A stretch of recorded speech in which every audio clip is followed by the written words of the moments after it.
Minister explain why he has been left to answer these questions and where exactly is the Chancellor today? The Chancellor should be accountable to MPs and to our constituents and answer for his failure in this House. What an insult to all those people who go to work every day and experience the reality of 14 years of Conservative economic failure that he has simply failed to turn up. So let me ask the Minister, does he accept that the Prime Minister's promise to grow the economy is now in tatters? Will the Minister explain why the economy is now smaller than when the current Prime Minister entered 10 Downing Street? Does the Minister accept the misery that this government has caused homeowners with their kamikaze budget, leaving a typical family renewing their mortgage paying an additional £240 every single month? Now, the Chief Secretary is also notable for her absence today. Last seen refusing or simply failing to recognise that their target measure of debt as a share of GDP is rising, not falling. Following her rebuke this morning from the UK chair of the Statistics Authority about misleading the public, could the Minister inform the House if the Chief Secretary will again be relying on incompetence as her best defence? Mr. Speaker, it's not good enough. The whole country knows that the economy is not working for working people under the Conservatives. It is time for change. And if the government seriously thinks that everything is fine, then why don't they take their record of failure and let the British people decide? Thank you, Mr. Speaker, and I thank the Shadow Chancellor for her questions. But no, it's right. I'm coming on to it. I'm coming on to it. Now, where she started was to talk about the Chancellor. Well, I am the Economic Secretary. I'm perfectly entitled to answer on behalf of the department, and I will do so today. But the main thrust of her remarks was on growth, and let me deal with those in detail. The first point to recognise, Mr. Speaker, is indeed the international context that we all find ourselves in. Well, it happens to be true, Mr. Speaker. And, for example, to describe that international context, 10 EU countries were in recession in 2023. In relation to forecasts, the OBR forecasts originally that there would be a contraction of 1.5% in the economy, and we have significantly outperformed that. The Bank of England, as I have already said, forecast the longest recession in 100 years. We have significantly outperformed that. And wages for 6 months in a row, I think this is the 6th month where this will be the case, are higher than inflation, which, as I've already said, we have more than halved. Now, in relation to the Chief Secretary, what the Chief Secretary was explaining is that, what the Chief Secretary was explaining is that we were and continue to meet our fiscal rule, which is that debt will be falling in the 5th year of the forecast, excluding the Bank of England. And that is what she's explained, and that's what I am reiterating for the House now. And just to finish off, Mr. Speaker, because they don't like hearing this, but they have got absolutely no plan on the economy. We have been clear about our plan, and the plan is starting to bear fruit with wages, with cutting taxes for working people starting in January, with higher business investment as a result of our full expensing put in the autumn statement. And he doesn't have to take it from me, Mr. Speaker. The Office for Budget Responsibility said the 2 fiscal events in 2023, both the budget and the autumn statement, would represent the largest increase to the GDP level that they have ever scored. So what I would say to her, and indeed the House, our plan is working, stick with the plan, don't throw it away with the opposite. Sir John Redwood. It's good news that unemployment has stayed low by European standards and the economy is still generating plenty of job vacancies. So will the government take more steps to help more people into those jobs so that we can get faster growth, bring the benefit bill down and boost their incomes? Hear, hear. I thank my right honourable friend for his question, and indeed the whole House knows that he is somewhat of an expert on matters in relation to the economy. What I would say to answer his point very specifically is that the national insurance tax cut was scored at the last fiscal event, the autumn statement, to significantly increase the number of people that would be in work as a result. And though I won't, of course, speculate on fiscal events, that point has been very much noted by me and the whole Treasury. Stuart Hill's in the SNP. Mr. Speaker, the Minister spoke about resilience, but the fourth quarter contraction in the economy was the biggest quarterly fall since early 2021 at the height of the COVID pandemic. So I'm not sure he's quite right about resilience. He also spoke about growth, but the government told us in November growth is not forecast to exceed 2% in any year in the forecast period. How modest the Minister's ambitions are. The national debt is still approaching 100% of GDP, £3 trillion. The consequences of Brexit are suppressing growth, and this does pose a challenge to the UK government's own fiscal targets. Now, while it is welcome inflation has fallen, prices remain high. Prices are not falling.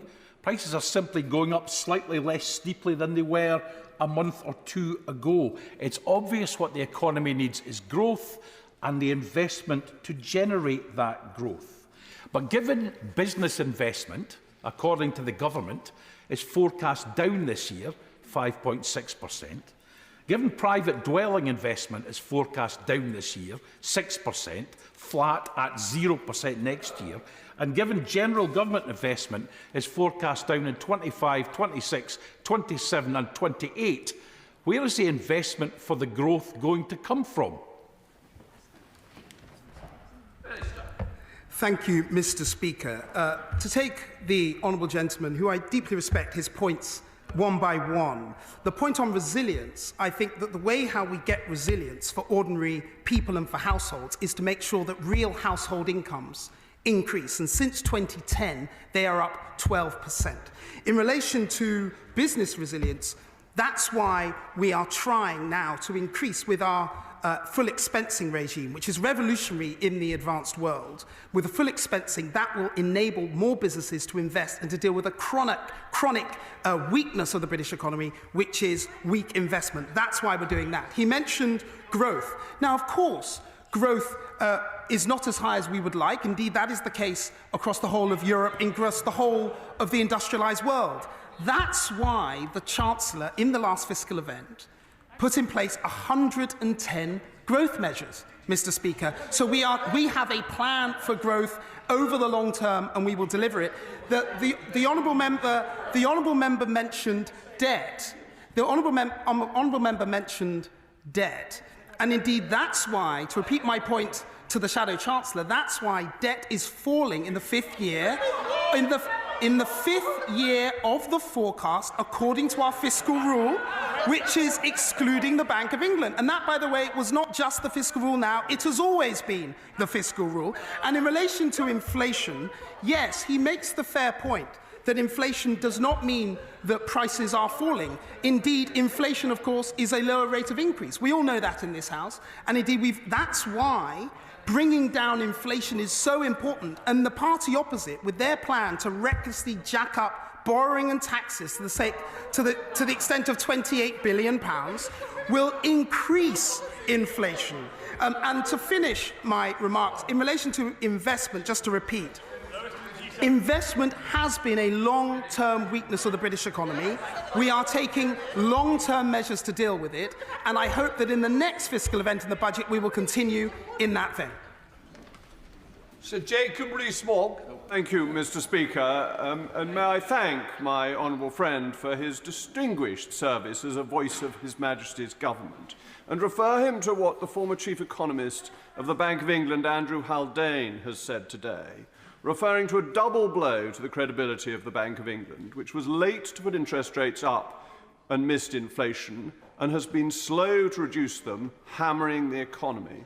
Does my honourable friend agree that the Bank of England is no longer showing itself to be competent and its independence must be questioned?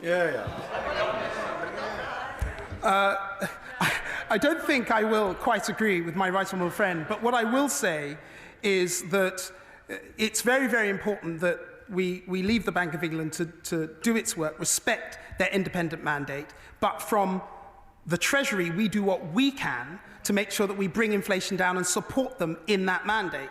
And as I say, the party opposite, their plans, whether they claim that they've dropped them or not, their plans will lead to an increase of borrowing or an increase in taxes that will significantly damage that aim. Dame Angela Edel. Well, I think the Minister's failing the opposition, the audition. I really do. I think we're not going to take lectures from a person about borrowing when it was 67% of GDP when we left office, and it's now nearly 100%. He's come in here and he's claiming somehow that growth is happening, but we're actually in a recession, which means that there's no growth. In fact, there's negative growth. And if you look, Mr. Speaker, GDP per capita fell in every quarter of last year, meaning that everybody is getting worse off under his appalling stewardship of the economy. Isn't it time that the minister, the junior minister, went back to his boss and told him it's all over, time's up, call the general election? I thank the right honourable lady.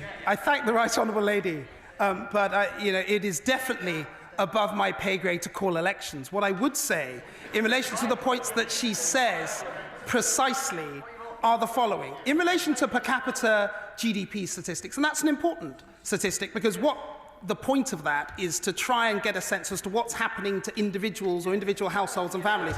What I would say to her is I wish the Shadow Chancellor would allow me to respond, is real household incomes, which is as good a measure as any to see what is happening to individuals and families in our economy, is up 12% since 2010. If you're looking at people at the bottom of the income scale, since 2010, the rise in the national living wage that comes in April will mean that there'll be a rise of about 30% in real terms for people on full-time minimum wages.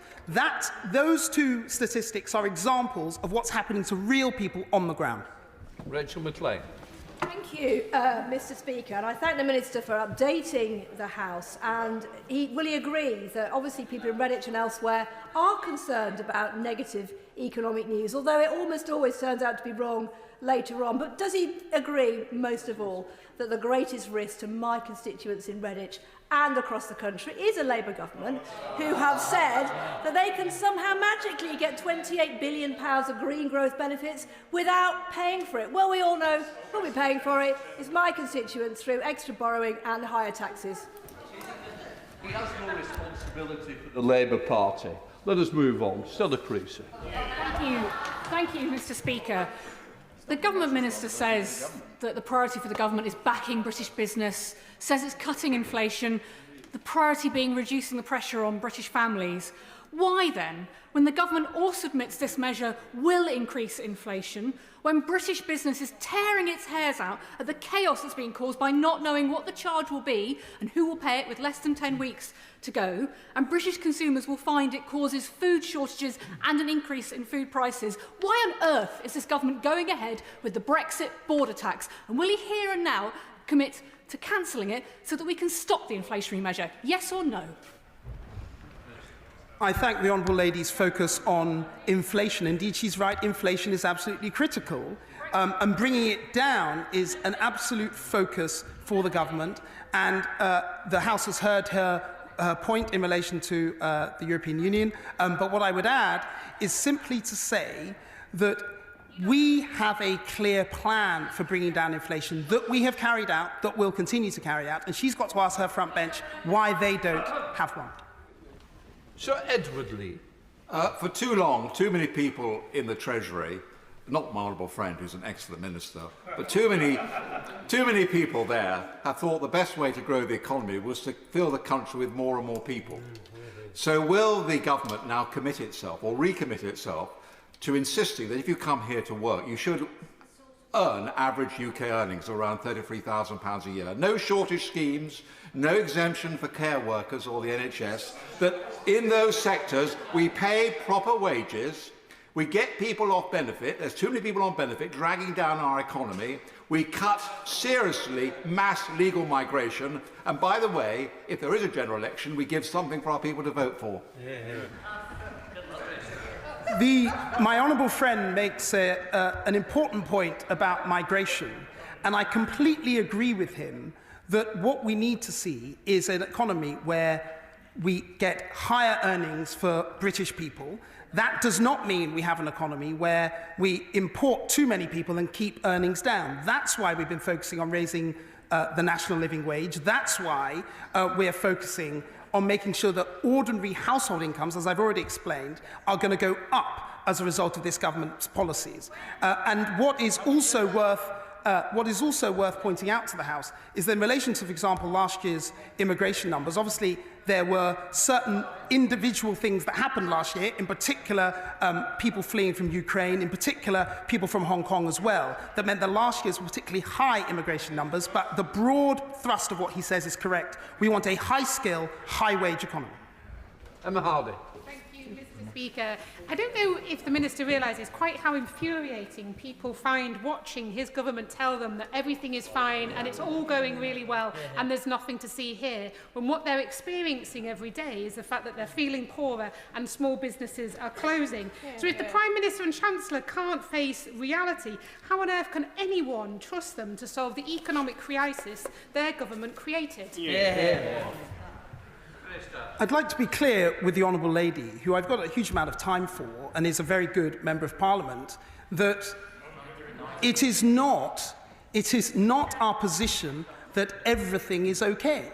It is our position that we have been in a very challenging international context. There's been a once-in-a-100-year pandemic. There was an energy crisis caused by Putin's war in the Ukraine.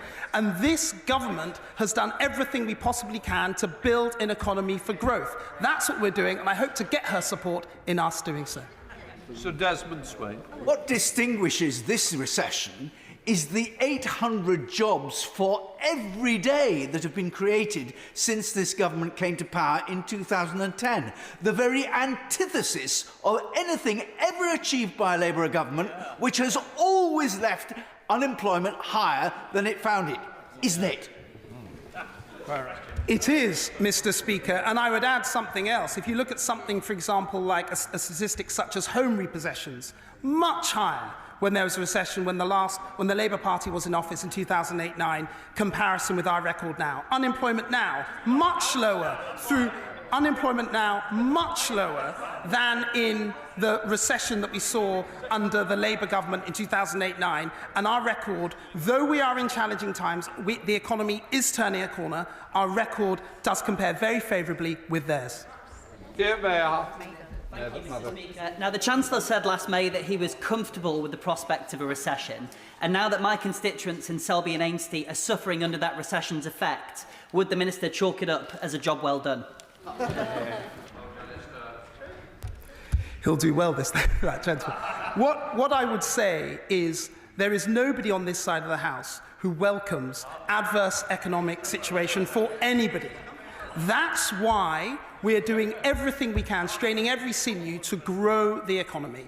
And that's why all the measures that I've laid out so far will continue, and they are put at risk, I'm afraid, by his front bench being in office. Duncan Baker. Thank you, Mr. Speaker. Before I came into this House, I was actually a director of quite a large retail group in North Norfolk, and a point that absolutely nobody has made is that in the last quarter of the year, Babette, Kieran, Debbie, Elgin, Fergus and Gerrit, 6 major storms and floods that the country saw. In the previous year, how many were there? Absolutely none at all. So can the Economic Secretary tell everybody, of course you are not going to have an economy functioning properly when they are in a grip of storms and floods every fortnight, and we are not in a recession. The more we talk it up, the more we will be. I thank my honourable friend for that, and I would say that large retail groups in Norfolk's loss is the House's gain. The point he makes about the international context, however, is a really serious and important one, because though the honourable members opposite don't like to hear it, if one faces a once-in-100-year pandemic and Putin's illegal war in Ukraine that sees energy prices skyrocket. That will have adverse impacts on the economy. The country understands that, the House understands that, and the Labour front bench should also understand that. This recession is a direct result by the choices that this government has made. Years of potential for growth have been missed, and the government has particularly failed to capitalise on the green transition. Green investment will be worth $1 trillion by 2030 globally, including 500,000 jobs in this country. When will the government bring forward a green investment programme to match the one in the US or in Europe? Here. I thank the Honourable Lady for that point. The first point I make to her is that when you look at our record on decarbonisation, it beats anywhere else in the G7. So we've got no, we don't take lessons from the United States or any other country in that regard.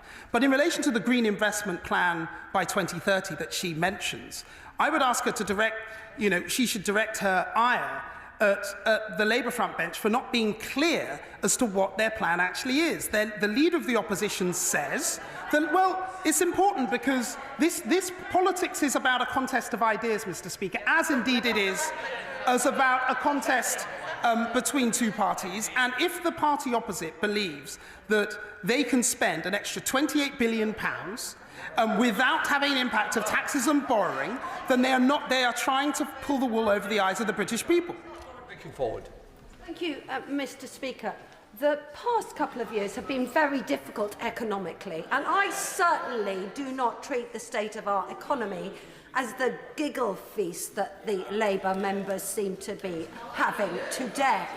Over the past few weeks, I've met many businesses in my constituency, large and small, and a number of them have told me that they feel that the conditions are getting better, that demand is growing and orders are coming back. Constituents have also told me that they have noticed food prices dropping in our supermarkets.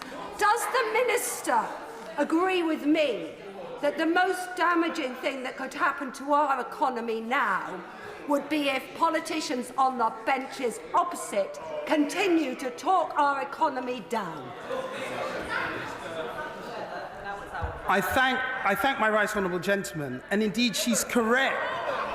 Forgive me, I thank the right honourable lady.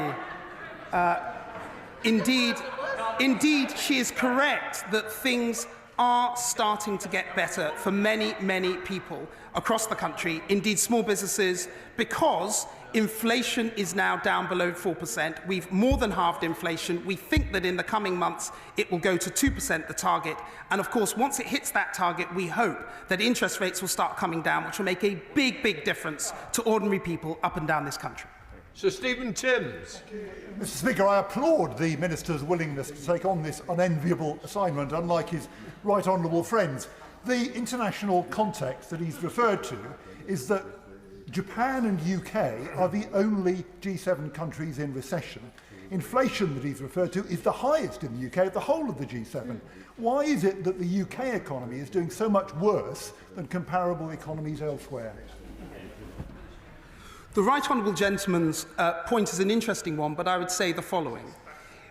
When our economy entered difficult times is at a different point in the cycle to when certain other economies did. So really, to assess fully the performance of all economies, we have to wait for the end of this whole period to assess it. So I wouldn't prejudge exactly at this stage. And what I would also say to him is simply that when we are in the difficulties that we're in, they have affected absolutely every single economy. The nature of different economies affects them at different times, but we are putting in place comprehensive growth measures, comprehensive measures to bring inflation down. I would also note that interest rates are roughly middle of the pack in the UK compared with other jurisdictions of countries of comparable size. But indeed, we'll keep all of this under review, and at the next fiscal event, we can take further measures to increase our potential growth rate over the long term.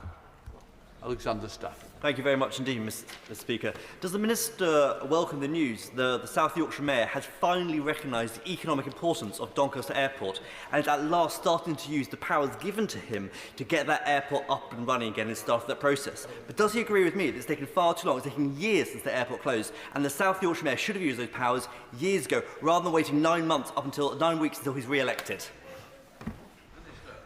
I thank the honourable gentleman for pointing out once again what a brilliant champion he is for his constituency, and I'm sure his constituents have heard that comment and he will continue to make that point.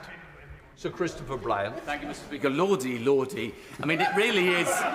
It's like listening to the Red Queen in Alice Through the Looking Glass, who invented 6 impossible things before breakfast. How on earth can we have confidence in what the Minister is saying, considering that the UK Statistics Authority has had to tell off the Chief Secretary to the Treasury for saying that, for making false claims about tax cuts?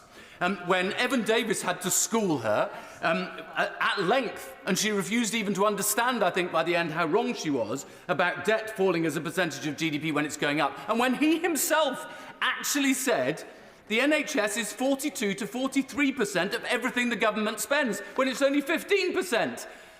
Can he just confirm one fact? These 2 years will see the biggest fall in living standards since records began. And that's why people are going to vote them out, isn't it? I've already explained the Chief Secretary's comments, and in relation to my own, I was referring to current spending, not overall spending, and I clarified that as well. But look, there has been difficulties for so many millions of people across the country, and I've never sought to minimise that from this position or any other position in the House, as the right honourable gentleman knows. But we have faced once in 100-year challenges that this government has faced and taken the right action to deal with. Cost of living support package over £100 billion to the tune of over £3,700 per person. We have dealt with these challenges, and we've got a plan now to grow the economy, grow our way out of them. And I'm afraid the members opposite in the front bench opposite does not have that sort of plan, and that's why I would not make the assumption that he makes about the election. Scott Benson. Thank you, Mr. Speaker. The number of those who are on long-term sickness benefits in Blackpool has increased fourfold over the last few decades. This represents an enormous loss of potential and is also hurting economic growth and productivity. The government's proposed reforms in this area are to be welcome, but rather than delaying them until next year, what's preventing the government bringing those in this year? I will take that point away, but what I would say is, of course, the next financial year, I think, is what he's referring to. And indeed, at the next fiscal event, the budget, the Chancellor will bear what he's said in mind. Thank you, Mr. Speaker. 14 years of Conservative mismanagement of the economy are having disastrous impacts on working people. For example, musicians are waiting months to be paid because HMRC is failing to produce A1 forms on time for musicians touring to Europe. The trade body Live told me that in one case, 26 musicians, performers and sound engineers had not been paid over 3 months after their tour to Spain due to delays in processing A1 forms. Even worse, in response to written questions, I've been told that service standards for these forms will not be met by HMRC until at least April 2024. Does this Minister agree that these delays are totally unacceptable, particularly when our musicians are having to cope already with a challenging financial landscape, made worse now by news of the recession? I thank the Honourable Lady for her point, and I agree that we need to speed up the processing of A1 forms as she has described, and I'm sure that the Treasury has heard that, and indeed I'll make sure that my ministerial colleagues also take what she said very seriously indeed. Ms Savile Roberts. And whatever spin the government puts on it, forecasts show that the economy has now officially entered recession. But the reality out there for people is that they've been suffering grinding economic pressure for years. Average energy bills are 59% higher than they were in 2022, and over 600,000 Welsh households are in fuel poverty. Meanwhile, profits of energy companies such as British Gas have increased tenfold to £750 million. This is the Minister's chance to make a difference to every household. Talking about the next fiscal event, will he act to extend and bring back backdate even the windfall tax on energy companies which are presently profiteering from households everywhere. Hear, hear. The Honourable Lady is right that many people have had very challenging times over the last couple of years. But what I would say to her, and I would correct something I previously said to the House, Mr. Speaker, is that the increase to real household income since 2010 is actually 8%, and the increase to GDP per capita is 12%. I want to put that on the record. And in relation to taxes, I can't speculate about taxes at the next fiscal event. Mr. Speaker, the forecast says that debt is going to be higher than it currently is in 5 years' time. Is that a reasonable time to be talking about tax cuts? And doing so, doesn't that suggest that the government learned nothing from the budget of September 2022? I would assure the honourable gentleman that this Chancellor and this government is very different to the one in September 2022 that he refers. And in relation to debt, I'll repeat the point that we are keeping to our fiscal rule, which is, and has always been, that debt will be falling in the 5th year of the forecast, falling once you exclude the Bank of England. That has always been our position, and it will continue to be the case. The Minister made no mention of the importance to the UK Treasury of North Sea oil, and indeed the danger to the Scottish economy of the closure of Grangemouth refinery. Given that the UK Treasury received £8 billion in revenues from the North Sea last year and is expected to receive £6.1 billion in revenues this year, can they not find the tens of millions, not tens of billions, that they'll get from revenue to ensure that the hydrocracker can be restarted and the profitability of the refinery increased threefold? The honourable gentleman's specific point I will take away, and I'll make sure that the Treasury gets back to him. But the broader point about offshore oil and gas in the North Sea is a very important one. It is absolutely critical that we support that sector, and it is absolutely critical that we, not just, by the way, for tax revenues, but for the livelihoods and prosperity of the United Kingdom. And indeed, this government stands full square behind the oil and gas sector. Debbie Abrahams. Speaker. Mr. Speaker, there's overwhelming evidence that the lower the economic inequalities, the higher economic growth is. But we know from the ONS that between 2021 and 2022, the poorest fifth of households had their disposable income shrink by 3.4%, while the richest fifth of households had their disposable income increased by a corresponding 3.3%. And this reflected the last 10 years before that. So what assessment has the Minister or the Chancellor undertaken to estimate the impacts of these increasing inequalities on our shrinking growth? In relation to people at the bottom end of the income scale, it's really important that the House knows that since 2010, people on full-time national living wage, which we're doing the biggest increase for, which will come in April of this year, will be 30% better off than they were in 2010. Charlotte Littles. Thank you, Mr. Speaker. News that the UK is officially in recession comes as no surprise to my constituents in Warrington North, who have been battered by this Tory cost of living crisis. Food inflation is still double the headline rate of inflation, something that is not only affecting the price of the weekly shop, but having a hugely negative effect on my local pub and hospitality sector, with many businesses on the brink. Instead of the fantasyland spinning that everything is going fine, what measures will they actually bring in to bring food inflation down?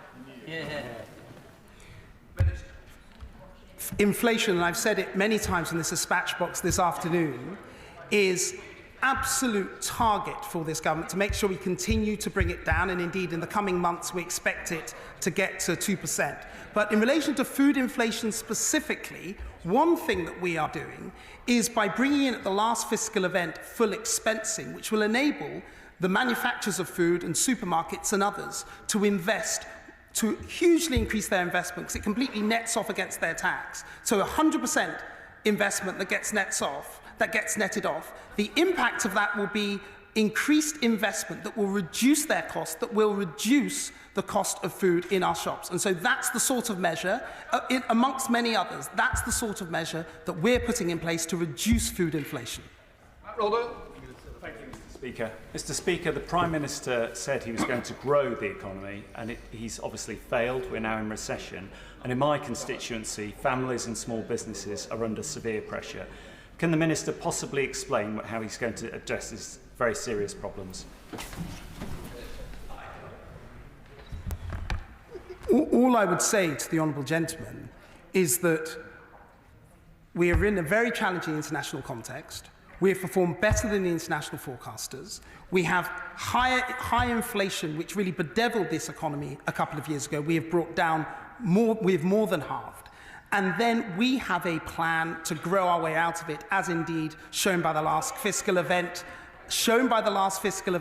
where we unveiled over 110 growth measures. That is our plan. The Labour opposition doesn't have a plan, and we will see if this country sticks with our plan, we will grow our economy significantly over the coming months and years. Patrick Rainey. He keeps trying to hide behind the war in Ukraine and the impact of the pandemic, but the reality is that those are affecting every country in the world. The exacerbating factor, the thing that has led most to economic decline, to massive labour shortages, and to rampant inflation here in the UK, will he not admit, is Brexit? No, I would not, Mr. Speaker. Dame Diana Johnson.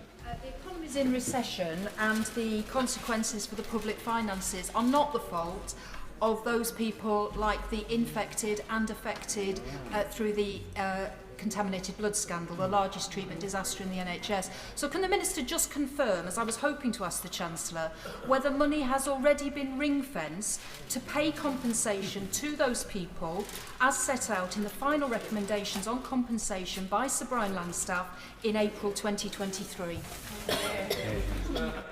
I believe at the last Treasury questions, the Honourable Lady asked a similar question of the Chancellor, and the Chancellor responded by saying that he is absolutely clear about the need to compensate people in the way that the Honourable Lady has described, and he will update the House in due course, and indeed update her in due course, further details in response to that. Neil Griffith. Thank you, Mr. Speaker. Well, the Prime Minister has absolutely failed to get growth, and industry has completely lost confidence in this government, with projects cancelled, HS2 cancelled, Schools of the Future cancelled, hospitals never built, and an absolute failure to bring down high energy prices. No wonder business investment forecast is down. So with the US and EU incentivising investment, what is he now going to do to get the investment we need in the green manufacturing industries of the future? What we've done to increase investment, Mr. Speaker, is by bringing in full expensing at the last fiscal event, which should represent an increase of £14 billion over the forecast period of investment, dealing with the chronic weakness of our economy over generations. So that's what we're going to do to increase investment. And in relation to green investment in particular, what we are not doing is having a huge unfunded £28 billion plan, or maybe now it isn't their plan, maybe it's a secret plan, or maybe they've stopped their plan, but plan that the Labour front bench has. We have a responsible, costed plan to increase investment. They don't have one. In Wakeford. Thank you, Mr. Speaker. Let's try this again. Public sector net debt is set to rise from 89% of GDP this year to 92.8% of GDP in 28-29. That's according to the most recent OBR forecast. Now, in case the Minister doesn't understand, that number is higher than today. So the Prime Minister promised to reduce debt. It's increasing. The plan isn't working, is it? What the Prime Minister is committed to doing, and indeed the whole government is committed to doing, is to reduce debt as we get to the end of this economic period, this forecast period, which is what we are doing. Justin Mathers. Thank you, Mr. Speaker. I do think the Minister's rosy picture of the economy shows a complete lack of awareness of what is actually going on in the country. And his claim that the Labour Party somehow risked to growth, and it's his own party that's just took the country into recession, shows a complete lack of self-awareness as well. And that's the number of this. We are going into recession, and yet the Chancellor is nowhere to be seen. I would have thought this was important enough for him to be here today to answer questions. But my question to the Minister is, given growing the economy is yet another pledge of the Prime Minister's that hasn't been met, who does he think should carry the can for this failure? Is it the Prime Minister or is it the Chancellor? his criticism about my self-awareness, I'll just have to take on the chin, Mr. Speaker. But the broader point that he's making is a serious one, which is whether me or this government somehow is light-hearted or thinks that everything is absolutely fantastic around the economy. It is not. That is why we've taken the measures that we have. That is why we are cutting tax for working people beginning in January. That is why we're increasing business investment. That is why we had an over £100 billion cost of living support package, because we know how much many people ordinary people are suffering in this country. That is why we are trying to grow our economy overall, because that will result in higher prosperity for the country and more money for our public services. That's all put at risk, Mr. Speaker, by the party opposite. Senator Davey. Thank you, Mr. Speaker. The government is failing. An 81-year-old constituent has said to me he can't ever remember the economy and living standards being this bad. Can the Minister not see that under his government, Britain is worse off? I don't agree with the Honourable Lady. I won't repeat everything I just said to the response to the last question, but I would say that under this government and this Treasury, there is a plan for growth that we are sticking to, and that is all put at risk with the party opposite. Richard Ford. Thank you, Mr. Speaker. The Office for Budget Responsibility assessed Boris Johnson's trade and cooperation agreement at the beginning of last year. The trading relationship between the UK and the EU as set out in the TCA is said by the Office for Budget Responsibility to have reduced long-run productivity by 4%. Why does he think that is? Well, I would say to the honourable gentleman that the Trade and Cooperation Agreement is something that we built on with the Windsor Framework. It's something that the opposition doesn't propose to change, and indeed is fundamental to our stability in relation with our relationship with the European Union, that I don't think at this time the country would benefit from unpicking once again. Jim Shannon. Mr. Speaker, can I thank the Minister very much for all of his answers? They weren't easy. The Office for National Statistics have revealed that there has been a 0.3% decline in GDP between October and December last year. And given that the strengthening of the economy was and still is one of the Prime Minister's pledges, what steps is the Minister taking to reverse this decline and to reinstil confidence back into government economic plans? The steps we are taking I've already laid out in this session so far, but I will add one thing, which is to say that there is a critical need to make sure that all the regions of our country benefit from the steps that we are taking. It's one of the reasons why we've put so much effort and focus into investment zones over the last couple of years. We hope that these investment zones are going to continue to increase growth in the economy, but not just increase growth at a macro level, increase them for people in all of the regions of this country, particularly Northern Ireland, and other regions that have in the past maybe not benefited from the growth of this country. And it's something that regionally we are very committed to strengthening. That completes the urgent question.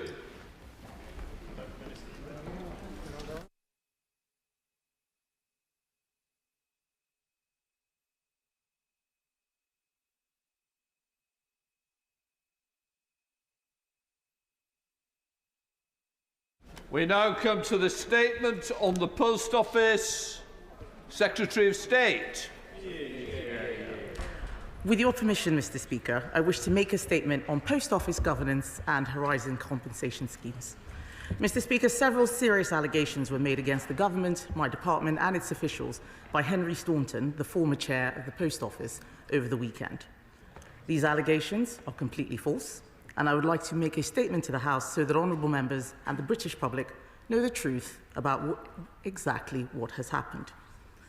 I would like to address three specific claims that Mr. Staunton made in his Sunday Times interview, claims which are patently untrue. First, Mr. Staunton alleges that I refused to apologise to him after he learnt of his dismissal from Sky News. That was not the case. In the call he referenced, I made it abundantly clear that I disapproved of the media breaking any aspect of this story. And out of respect for Henry Staunton's reputation, I went to great pains to make my concerns about his conduct private. In fact, in my interviews with the press, I repeatedly said that I refused to carry out HR in public. That is why it is so disappointing that he's chosen to spread a series of falsehoods, provide made-up anecdotes to journalists, and leak discussions held in confidence. All of this merely confirms in my mind that I made the correct decision in dismissing him. Second, Mr. Staunton claimed I told him that someone's got to take the rap for the Horizon scandal, and that was the reason for his dismissal. That was not the reason at all. I dismissed him because there were serious concerns about his behaviour as chair, including those raised from other directors on the board. My department found significant governance issues, for example, with the recruitment of a new senior independent director to the Post Office board. A public appointment process was underway, but Mr. Staunton apparently wanted to bypass it, appointing someone from within the existing board without due process. He failed to properly consult the Post Office board on the proposal. He failed to hold the required nominations committee. Most importantly, he failed to consult the government as a shareholder, which the company was required to do. I know that honourable members will agree with me that such a cavalier approach to governance was the last thing we needed in the Post Office, given its historic failings. I should also inform the House that while he was in post, a formal investigation was launched into allegations made regarding Mr. Staunton's conduct. This included serious matters such as bullying. Concerns were brought to my department's attention about Mr. Staunton's willingness to cooperate with that investigation. So it is right that the British public know the facts behind this case and what was said in the phone call where I dismissed Mr. Staunton. Officials from my department were on the line. It was minuted, and a readout was sent after it took place. Today, I am depositing a copy of that readout in both libraries of the House so the honourable members and the public can see the truth. Personal information relating to other Post Office employees in those minutes have been redacted. It is for all of these reasons that an interim chair will be appointed shortly, and I will of course update the House when we have further details. Finally, Mr. Speaker, Mr. Staunton claimed that when he was first appointed as chair of the Post Office, he was told by a senior civil servant to stall on paying compensation. There is no evidence whatsoever that this is true. In fact, on becoming Post Office chair, Mr. Staunton received a letter from the Bay's Permanent Secretary, Sarah Mumby, on the 9th of December 2022. It welcomed him to his role, making it crystal clear that successfully reaching settlements with victims of the Post Office scandal should be one of his highest priorities. That letter is in the public domain. The words are there in black and white, and copies of the correspondence will be placed in the libraries of both houses. The reality is that my department has done everything it can to speed up compensation payments for victims. We've already made payments totaling £160 million across all three compensation schemes. That includes our announcement last autumn of the optional £600,000 fixed sum award for those who'd been wrongfully convicted. It's the strongest refutation, Mr. Speaker, of those in this House who would claim that we only acted after the ITV drama, Mr. Bates versus the Post Office. British people should know that a dedicated team of ministers and civil servants have been working around the clock for many months to hasten the pursuit of justice and bring swift, fair redress to all those affected. To that end, I am pleased that all 2,417 postmasters who claimed through the original Horizon shortfall scheme have now had offers of compensation, and the Post Office is dealing promptly with late applications in cases where the initial offer has not been accepted. My department has also established the Horizon Compensation Unit to ensure that money gets to the right people without a moment's delay. And we announced this autumn an additional £150 million to the Post Office specifically to help them meet the costs of participating in the Post Office Horizon inquiry and deliver compensation to postmasters. In all, we've committed around £1 billion to ensure wronged postmasters can be fully and fairly compensated.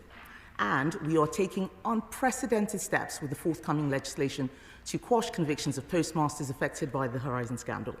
In short, Mr. Speaker, we are putting our money where our mouth is and our shoulders to the wheel in ensuring that justice is done. It is not fair on the victims of this scandal, which has already ruined so many lives and livelihoods, to claim, as Mr. Staunton has done, that this is being dragged out a second longer than it ought to be. For Henry Staunton to suggest otherwise, for whatever personal motives, is a disgrace, and it risks damaging confidence in the compensation schemes which ministers and civil servants are working so hard to deliver. I would hope that most people reading the interview in yesterday's Sunday Times would see it for what it was, a blatant attempt to seek revenge following dismissal. Mr. Speaker, I must say that I regret the way in which these events have unfolded. We did everything we could to manage this dismissal in a dignified way for Mr. Staunton and others. However, I will not hesitate to defend myself and, more importantly, my officials who cannot respond directly to these baseless attacks.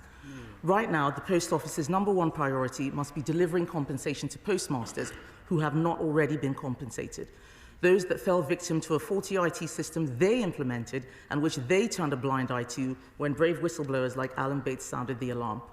We said that the government would leave no stone unturned in uncovering the truth behind the Horizon scandal, in pursuing justice for the victims and their families. We are delivering on that promise while looking for any further possible steps we can take so full and final settlement claims can be reached as quickly as possible. It is right that we reflect too on the cultural practices at the Post Office which allowed the Horizon scandal to happen in the first place, a culture which let those in the highest ranks of the organisation arbitrarily dismiss the very real concerns of the sub-postmasters who are the lifeblood of their business and pillars of the local community. While the Post Office may have failed to stand by its postmasters in the past, we are ensuring that they do everything they can to champion them today, fostering an environment that respects their employees and respects their customers. That is how we will rebuild trust and ensure that the British public can have confidence in our Post Office now and in the future. I commend this statement to the House. Under Secretary of State Jonathan Reynolds. Thank you, Mr. Speaker. I firmly agree that the revelations in the Sunday Times at the weekend could not be more serious. In particular, the claim that the Post Office was instructed to deliberately go slow on compensation payments to sub-postmasters in order to push the financial liability into the next Parliament, if true, would be a further outrageous insult to a scandal that has already rocked faith in the fairness of the British state. It cannot be allowed to stand if it is the case, and if it is not, it must be shown to be false in no uncertain terms. Yet we do now have two completely contrasting accounts, one from the former chair of the Post Office and one from the Secretary of State, and only one of these accounts can be the truth. And I hope we're all in agreement that Parliament is the correct place for these matters to be raised and clarified, because what we need now is transparency and scrutiny. So can I ask the Secretary of State, will she categorically state that the Post Office was at no point told to delay compensation payments by either an official or a minister from any government department? And at no point was it alluded to that a delay would be of benefit to the Treasury? Will there now be a Cabinet Office investigation to ensure that no such instruction or inference was given at any point? Crucially, is the £1 billion figure of compensation, which the Secretary of State quite helpfully just repeated, already allocated and sat in the Department of Business and Trade's accounts, ready to be paid? If it is not, will we see compensation payments itemised specifically in the upcoming budget? The Secretary of State will also understand that, following the story at the weekend, victims of other scandals, especially contaminated blood, now feel that they need to ask the question as to whether they have been the victims of deliberate inaction. Can the government provide assurances that no such obstruction has been placed on any payments of that kind? And if so, what is the delay with some of these cases?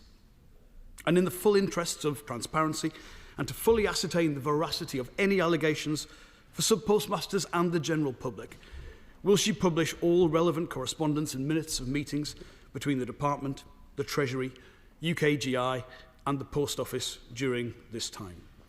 And finally, when can we expect the legislation on exonerations that was promised by the Prime Minister? I cannot stress enough how the last thing that was needed in this scandal was any further allegations of cover-ups or obfuscation at the very top of government. People's faith in government, already damaged from scandals like Hillsborough and Bloody Sunday and Windrush, is hanging by a thread. And this miscarriage of justice has shown the devastation that can occur when institutions are allowed to operate without oversight or are shrouded by secrecy. So we should all agree that that secrecy must end and the full sunlight of public scrutiny brought to bear. And if everything the Secretary of State has told us today is correct, surely there will be no objection to that happening in full. Thank you, Mr. Speaker. And I would like to very much welcome the tone that the shadow frontbench spokesman has taken on this. I know that there are often tendencies for political point scoring, but I think we both agree that this is very much about the postmasters, and that is why I made sure that I was at this dispatch box so that people would know the truth. That is what builds trust. So he asked if I would categorically state that no instruction was given to delay payments. Yes, I can. We have no evidence whatsoever that any official said this, and actually, if such a thing was said, it is for Mr. Staunton himself to bring the evidence. It's very hard to refute a negative. People just making wild, baseless accusations and then demanding proof that they didn't happen are mischief-making in my view. So as far as I have seen, and all the evidence points to the fact that no one made this claim. But also, I think it's important to look at whether it would even make sense to do so. There would be no benefit whatsoever of us delaying compensation. This does not have any significant impact on revenues whatsoever. It would be a mad thing to even suggest. And the compensation scheme, which Mr. Staunton oversaw, has actually been completed. My understanding is that 100% of payments have been made, so clearly no instruction was given. And he mentions the infected blood inquiry. I think that this is a good example of how people lose faith in the system because of misinformation that is put out there, and that is why I'm here to correct the record. He asked about the £1 billion allocation. We give monthly reports that show exactly what payments are being made. And he also asked about whether we would be publishing correspondence. No, we will not be publishing in full all correspondence between departments and UKGI and the Post Office. That is because we set up the statutory inquiry that will examine those important issues relating to the Horizon scandal and examine current governance arrangements. So we are fully cooperating with the inquiry, but the inquiry was set up specifically to look at that by Parliament. And in addition to the readout of the true content of my telephone call with Mr. Staunton, we will consider publishing correspondence between departments and Mr. Staunton in accordance with Freedom of Information rules so that people will know exactly what happened contrary to the account that he has given. He asked about legislation. That is something we're actively working on, and I am expecting that we will be able to do this imminently. Paul Scully. Thank you, Mr. Speaker. When I was Postal Affairs Minister, the officials in my team didn't just share my drive to get the money out of the door, the life-changing money for postmasters, but they actually were energised themselves, empowered to be able to do so. I cannot believe for a minute that just a few months later they would be doing and thinking the polar opposite, and they clearly cannot defend themselves in public. So can my right honourable friend confirm that these conversations did not happen about colluding to slow down the conversation, and it's really important that we double down and make sure we do get more money out of the door as soon as possible? First of all, I wanted to pay tribute to my right honourable friend for all the fantastic he did as Postal Affairs Minister, and I can confirm that. My officials have looked through all of the correspondence, all of the minutes in the conversations that Mr. Staunton has had with the department. They have found absolutely nothing. And in the call that he had with me, he did not raise this. If this was something that officials had said to him, surely he would have mentioned it to ministers, either myself or the Postal Affairs Minister. The fact that he did not do so shows that this is quite likely something that he is making up. SNP spokesperson Marion Fellows. Thank you, Madam Deputy Speaker. Madam Deputy Speaker, I'm at a loss today. Another Monday, another Post Office scandal. And I've tried very hard to pull together my thoughts on what the statement says, what's been said in the Times, and what has also been said in this place only less than 2 weeks ago when I did a backbench business committee debate on culture and of post office management. I'd like to ask the Secretary of State a few questions. Secretary of State, can you place on the record whether or not Nick Reid wrote to the Justice Secretary last month defending these convictions, saying that some of them were guilty? That's a really serious allegation, and I'd really like to have an answer. Will you also... Sorry, Madam Deputy Speaker. I'm waiting to see something coming through the door. I beg your pardon. Right. So now, there's been talk all morning about damaging confidence in the compensation schemes.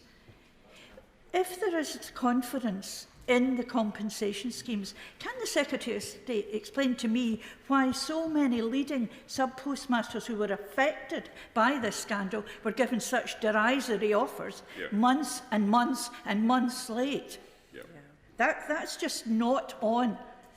So you can't say that Henry Staunton damaged the compensation schemes. That's government. That's Post Office Limited. Is the Secretary of State aware that there are still 40 employees who are still employed by Post Office Limited who were investigators who raised convictions? Madam Deputy Speaker, I know I haven't got much longer. Exoneration must be speeded up, and I agree with what the honourable gentleman, the member of the opposition, said. Exoneration must be hurried up. Compensation must be paid sooner rather than later, and I've said that every month, I think, for the last 9 months. Madam Deputy Speaker, the Honourable Lady asks multiple questions. The first one about a letter written by Nick Reed, the Post Office Chief Executive, to the Justice Secretary. So what I can say is that UKGI and Post Office Limited have both vehemently denied that Nick Reed was put under any pressure to write the letter that he is referring to. And in terms of the risks about making a decision on blanket exoneration, the Postal Affairs Minister has said repeatedly that we have been faced with a dilemma: either accept the present problem of many people carrying the unjustified slur of conviction, or accept that an unknown number of people who have genuinely stolen from their post office will be exonerated and perhaps even compensated. So that is the case. That is certainly what the government believes. What she is saying about people being put under pressure to write a letter, that is something that UKGI and Post Office Limited have both vehemently denied. The Honourable Lady continues to act as if, or certainly repeats the allegations that Mr. Staunton has made. I have already given a statement that they are completely false, and she asks about individual cases of people who have been paid. I cannot comment on individual cases, but I would like to clarify that the main scheme that was in place under Henry Staunton's watch was the Horizon Shortfall Scheme. 2,417 cases were made offers within the original deadline. So 100% had received offers, but 84% had accepted offers. I just want to clarify my previous comments. And in terms of the 40 prosecutors still working at the Post Office, that is something where I as Secretary of State, have had multiple people giving different bits of information. That is something that the inquiry is looking at, and they will get to the bottom of it. Sir John Redwood. Well, she review the governance of UKGI. How did they manage to preside over the Post Office with the dreadful treatment of the sub-postmasters? How did they allow the senior managers of the Post Office to rack up and accumulate losses of £1,390 million, effectively bankrupting the Post Office so that it can now only trade if it has the reassurance of massive cash infusions from the Treasury on a continuing base? Surely this body has done very badly, and we need a better answer. I thank my right honourable friend for his question. This is one of the reasons why we have been making personnel changes in this area. But I think it goes back to the point which I was making in the statement, that the Post Office needs an effective chair. I did not have, until the day I had the conversation with him, dismissing him, I never had any correspondence from Mr. Staunton about difficulties that he was having with UKGI. If he was having them, he should have told me, rather than give an interview to the Sunday Times, effectively stating that he had no control over the organisation which he'd been appointed to run. Kevin Jones. Speaker, the Secretary of State says that Henry Staunton's accusations are completely false. Therefore, we've got to accept that. The issue around the letter that Nick Reed wrote to the Chancellor, the Lord Chancellor, about over-conviction, mentioned the issue of about 300 people possibly who are going to be, in quote, guilty. Now, she just told the House that those people, sorry, that the investment body didn't instruct him to do that. Well, Henry Staunton said he didn't tell them to write that. The board didn't know about it. So who did? And can I ask that in the openness and transparency that she should produce all of the correspondence between UK investments and the Post Office? And can I just say to her, she's accused Henry Staunton of lying in public. Well, the only reason we can actually judge that she is telling the truth is if we actually have all the information out there. And can I just say to also, from an obsession with tweeting, when she says people are jumping on the bandwagon on this, some of us have been involved in this for many years, on a cross-party basis, working with people like a colleague, the member for Malton, and for Malton. And can I just say, that's quite insulting. But what her tone today will send to the sub-postmasters, I'll say this, it's more cover-up, more ossification, so get it out there, explain what's going on, and give the information. Otherwise, you will not have the trust. It's just more of the same we've seen over many, many years. Madam Deputy Speaker, I completely reject the assertions that the Honourable Gentleman has made. And this is the political point scoring which I talked about earlier, which we just need to stop. He is, rather than focus on the issue, he's talking about my tweeting. I think maybe he should get off Twitter and actually listen to what I'm saying at the dispatch box. He is talking about a letter which UKGI have said that they did not ask Nick Reed to write. So I think the question that the only possible answer is that Nick Reed himself decided to write that letter. I didn't ask him to write it. Post Office say they didn't. UKGI didn't. And these are the sorts of things, just trying to continue to make aspersions on ministers. We have made the Post Office an independent body. We have an independent inquiry, and the information will come out in due course. Sir Conor Burns.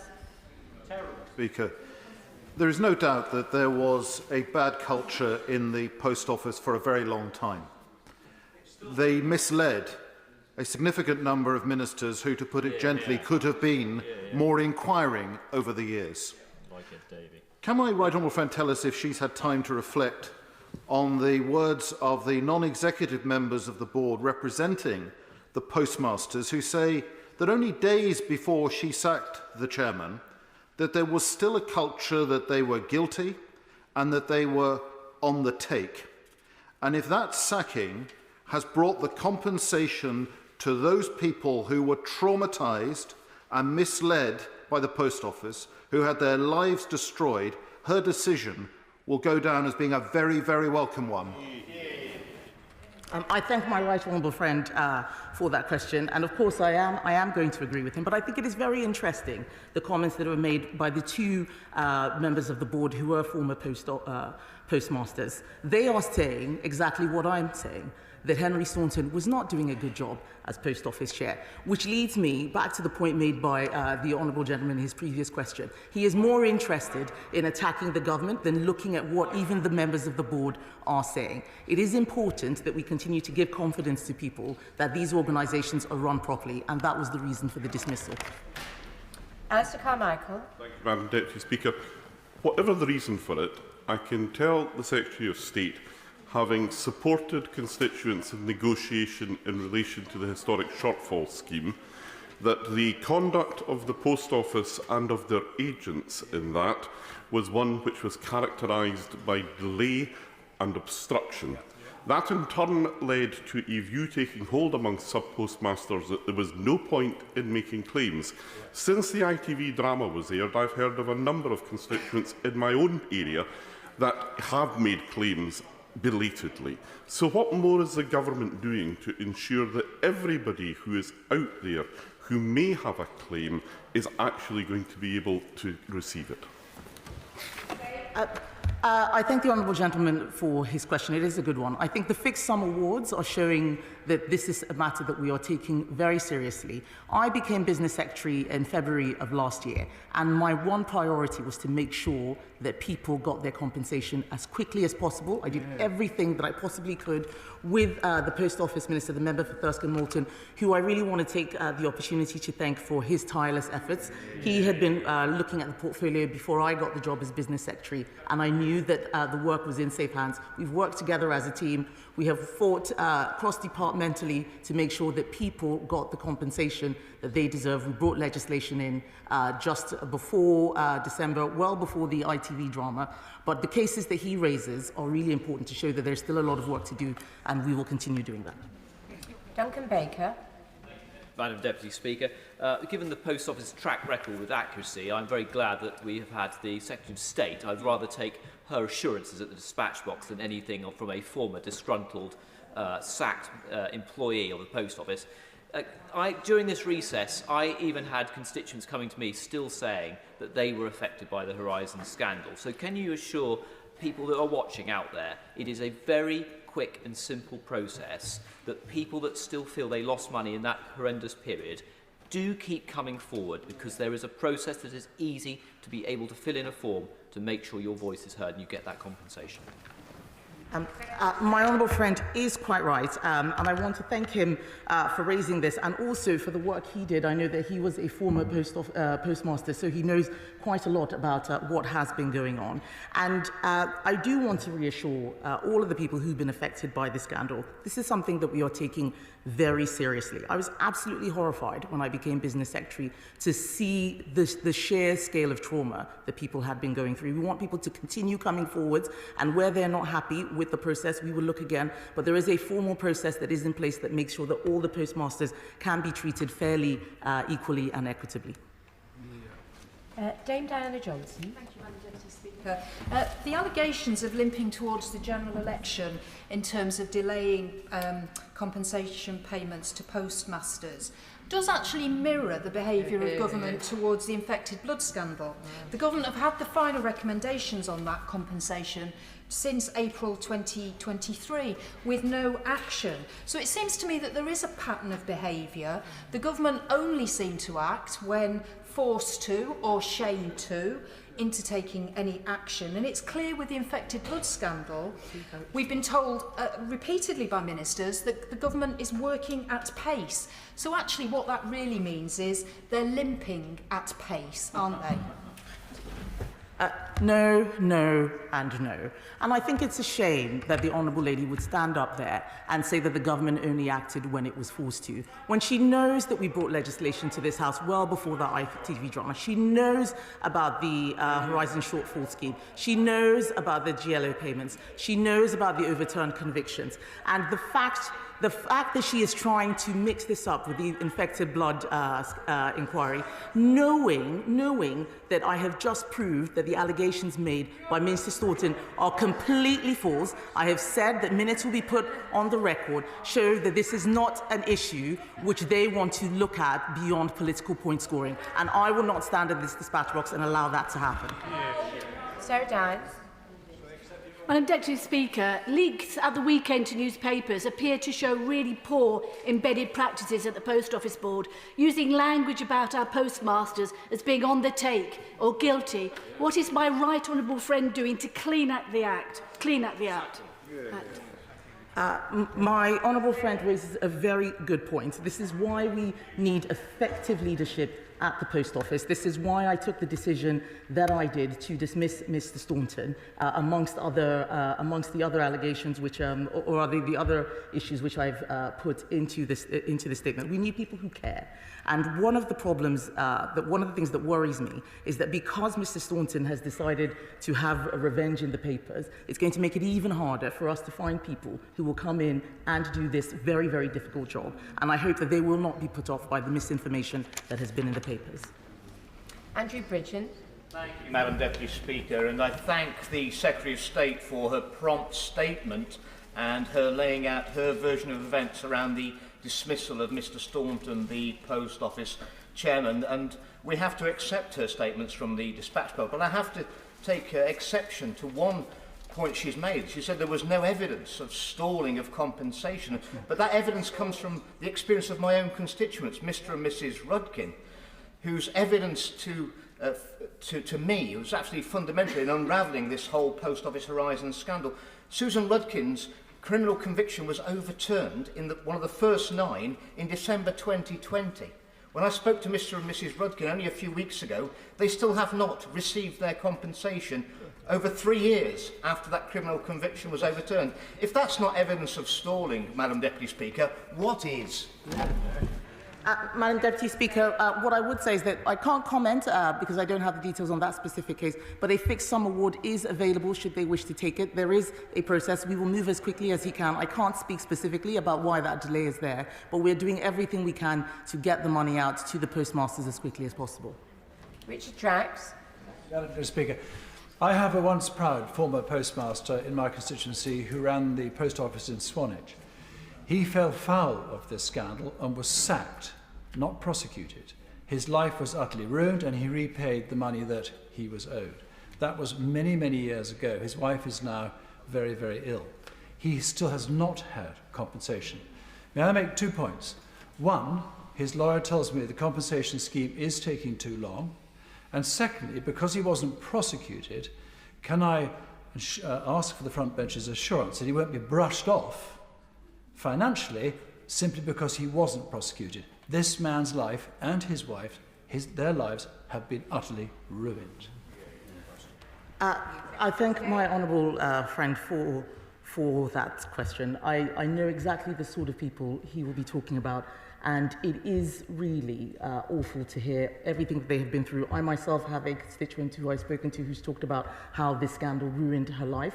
We owe it to them to do everything we can to make sure that they are fully compensated. I can assure him that ministers and officials are working every day. I know it isn't always as quick as people would like, but we want to make sure that it is done properly and that there are no issues following that. I don't have the specific details of that case, but they can apply to the Horizon Shortfall Scheme, and if he brings it to the Postal Affairs Minister, we will look at it specifically. Kate Osborne. Thank you, Madam Deputy Speaker. Ministers have promised that the government will bring in a new law and to swiftly exonerate and compensate victims. So can the Secretary of State tell me why my constituent, Chris Head, has only been offered 13% of his compensation claim? How can sub-postmasters trust the government or the Post Office to deliver full and fair compensation when they're still facing so much pushback on their compensation claims and receiving offers that go nowhere near financial restoration, let alone compensation for the injustice? And if I can just quickly add, Madam Deputy Speaker, the suggestion by the Secretary of State that the government would have acted in the same way had the ITV drama not been shown is completely unbelieved or unbelievable by most, and none more so than the sub-postmasters themselves.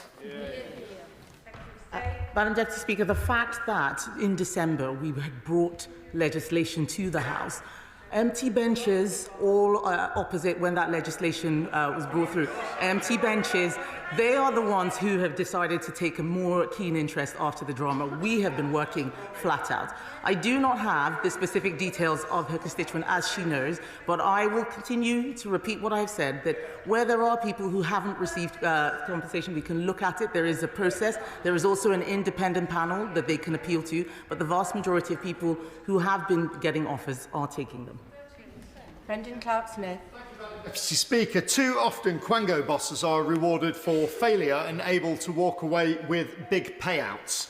And it would be a disgrace for the man who has done so little to get compensation for postmasters to get any himself. So could the Secretary of State confirm that she will block any such payments? There will be no payments to Henry Staunton. Sammy Wilson. Madam Deputy Speaker, the public squabble at the weekend, I think, further undermines the confidence which people have in what's going to happen and the government's assurances to compensate post office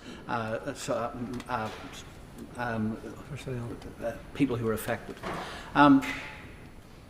I tend to believe the view of the Minister, simply because the record of post office officials of cover-up and of passing the buck and of trying to cause confusion is on record. We know what they're doing. But the fact remains there are still people who have not had any offer of compensation. Yeah. There's still £1 billion which has not been spent in giving compensation. There are still people who haven't even had their cases considered. Is the best way of answering Henry Staunton not for the government to get on with the job and to make sure that compensation is paid quickly and that people get the compensation they deserve? Yes, the Honourable Gentleman is quite right. And 64%, the number I gave earlier, 64% of people have received. We know that we want to get it to 100% as quickly as possible, but we want to make sure that people get the right amount, they're compensated fairly, and that's why we have the process, including a point of appeal if they're unhappy with the offer. But the point he made right at the beginning of his question is correct. that people do find this does undermine the points made in the newspapers do undermine what the work that we are doing. It was very disappointing to read those statements. It was also disappointing because I'd done everything I could to try and keep this out of the news and do it behind closed doors properly. I made sure when I gave public statements that I said I wouldn't do HR in public. I even, when I found out that it had been leaked to Sky News, called Sky News and asked them, one of my assistants did, to ask them not to put that out in public domain before I had a chance to speak to Henry Staunton. Did the same with the Daily Mail, who thankfully did listen. But we also need the media to help us in this and not publish false allegations. Lee Anderson. Madam Deputy Speaker, Alan, I am absolutely staggered that the Labour Party now seem to be coming out in support of the disgraced Post Office management team. This, by the way, Madam Deputy Speaker, is the same management team that oversaw the wrongful imprisonment of constituents, of postmasters across the country, hundreds of convictions. So, does my right honourable friend agree with me that when push comes to shove, that lot over there would take the side of the grifters, not the grafters?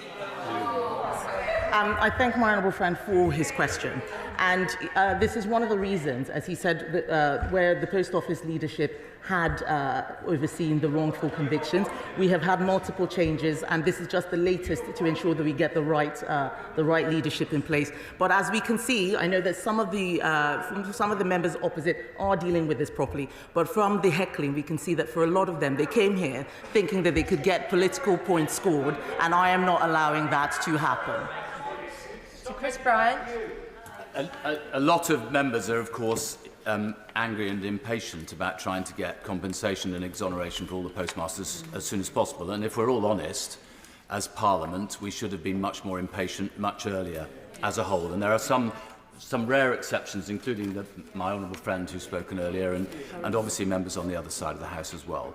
But can I just clarify something about the process of his dismissal?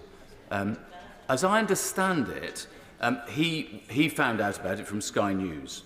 I think the Secretary of State just added a piece of information, which is that she then rang Sky News before ringing him, I think, to try and get them to stop running it. So she knew that this had already been leaked to Sky News from somebody in her department, presumably. What investigation did she go through to find out who that was that leaked it? Is that person still in post? Because otherwise, one might just worry that it might have been she herself who leaked it. I knew that someone would ask that question. I have, in fact, evidence to show that I asked Sky News not to run the story. Of course I didn't leak it, because if I had, it would have created legal risk if he found out on the news before I had a chance to speak to him. We have no idea how Sky News found out the information. There are several thousand people who work at the Department for Business and Trade. There are many more who work at the Post Office, at UKGI. The honourable member is heckling. But the point I am making is that leaks are incredibly damaging and harmful. They create legal risk for the department. I did not do so. I made multiple efforts with at least 2 media outlets to make sure that they did not create problems for Mr. Staunton, and it is one of the reasons why it is very disappointing to see what he did in the Sunday Times at the weekend. Debbie Abrams. Thank you, Madam Deputy Speaker. To be honest, I'm afraid I don't think the Business Secretary and her statement has helped us to get closer to what the truth is in this situation. It is a question of the Secretary of State's version of events and the former Chairman's version of events. So would, for clarity and to try and draw a line under this and to get to the truth, would the Secretary of State be willing to refer herself to the Ethics Advisor? I think that is a ridiculous assertion from someone who clearly was not listening to the statement. The difference between what I'm saying and what Mr. Staunton is saying is that I have officials who will back me up. I have members of the advisory of the Post Office Board who will back me up. I have newspaper and media outlets who will know that I tried to stop the story. The fact is, she just wants to believe Mr. Staunton's allegations because that helps them politically, but they are not true. They need to listen to the truth and stop hoping for lies. That is not what our job is in this House. Clive Efford. Deputy Speaker, If Henry Staunton is guilty of what the Secretary of State has accused him of, it does beg us belief that he was only appointed 2 years ago by this government. But can I ask her about post office investigations? Because I've got yet another constituent who's come forward, who's forced to sign a non-disclosure agreement by the post office, who hasn't been fully compensated for what they lost when they lost their business. Is it acceptable for the post office to be involved with investigations still, given how discredited they are? How can the victims of this scandal have any confidence in the process that the post office is involved with in any way whatsoever? I think that the way that we have been dealing with this issue at the dispatch box, the work that the inquiry is carrying out, and our commitment to look at individual cases and make sure that the process is working out properly is how the postmasters will have confidence in the system. Ben Lake. In recent weeks, I've met with a number of constituents, former sub-postmasters, who have explained the terrible impact this scandal has had on their lives. Although they weren't actually convicted by the Post Office, they did have to pay large sums of money to pay for shortfalls that, quite frankly, didn't exist. I'd be very grateful if the Secretary of State could confirm that it is the government's expectation that they are not only compensated for the money that they paid, but also for the financial and personal harm that this scandal caused their lives. This is definitely what we're trying to do. No one should be in a worse position than they were before this scandal happened. And where we can provide additional compensation, we will be able to do so. And that's what the process is set out to do. Stella Creasy. Thank you, Madam Deputy Speaker. I think many of us would be concerned about the department that oversees employment rights being one where thousands of people know somebody's about to be sacked before they do. But we would agree with the Secretary of State when she says this is really about giving the public confidence that when wrongs come to light, they will be righted. And the challenge that she faces here is the track record of recent decades is not good. It's not just about the Horizon scandal. It's about the nuclear veterans, Windrush, the Waspy women, the infected blood scandal, Grenfell. Time and time again, it's the compensation schemes themselves that become the story and a source of injustice.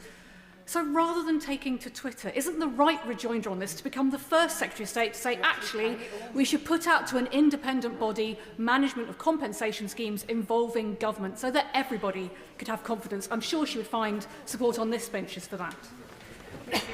First of all, I haven't said that thousands of people knew that Henry Staunton was being sacked. I said there are thousands of people who work in the department, and it could have been anybody who put that out there.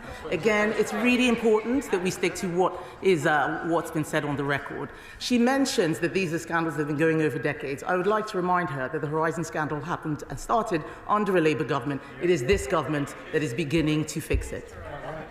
Barbara Keeley. Thank you, Madam Deputy Speaker. I want to raise with the Secretary of State the shortcomings of the Horizon shortfall scheme.